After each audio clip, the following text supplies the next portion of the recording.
When you need something to lean on, a walking stick can provide the necessary support. Wooden walking sticks have been coming in handy since primitive times. The first versions were likely crude branches, but they've evolved into something much finer.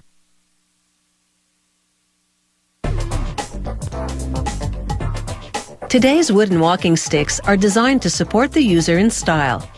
There are rustic versions for the outdoor adventurer and distinguished-looking ones for getting around town.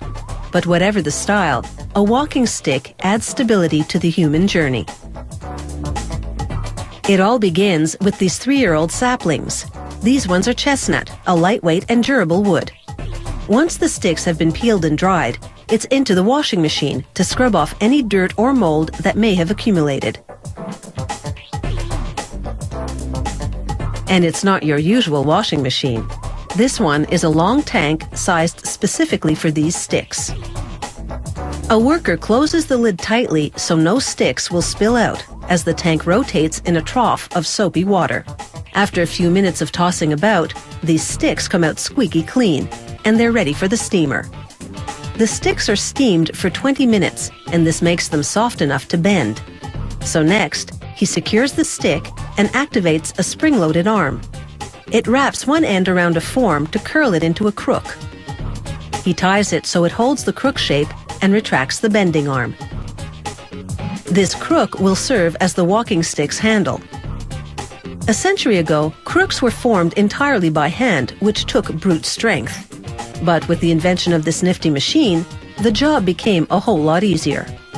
Next, it's over to a device called the straightening horse, because it's used to straighten the stick shaft. This job does take a bit of muscle, as the worker wrenches the shaft between posts to set it straight. With the shaft now quite linear and the end curled into a crook and still tied, it's time to set the shape of this walking stick. And so, it's into the drying room for a couple of days. The temperature in here is around 80 degrees Celsius, and as the sticks dry, the shape solidifies. A worker then cuts the stick to the correct length, and he also pares down the end to prepare it for capping later.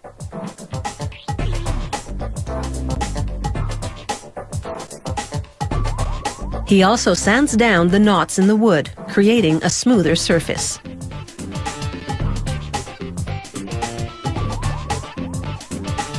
From a simple sapling to a cane shape, it's quite a transformation, and it's not over. The next worker exposes the wood to a flame just long enough to blacken it. This is staining without the chemicals, and the finish is distinctive. He now turns the walking stick against a very sharp circular blade to carve spirals on the crook and down the shaft. It's a candy cane look, and achieving it is a bit tricky. This is where on-the-job experience counts. Another worker then trims the end of the handle crook. The cut-offs won't go to waste. They'll help fire the factory furnace. Next, a worker inserts the crook in a machine that works like a pencil sharpener, except the blade inside rounds the end. This process is called nosing the stick. The stick that started out as a peeled sapling now looks dramatically different. A dip in water-based lacquer gives this walking stick a high gloss. They hang it to drip dry for an hour, after which the walking stick is ready for the end cap, or ferrule.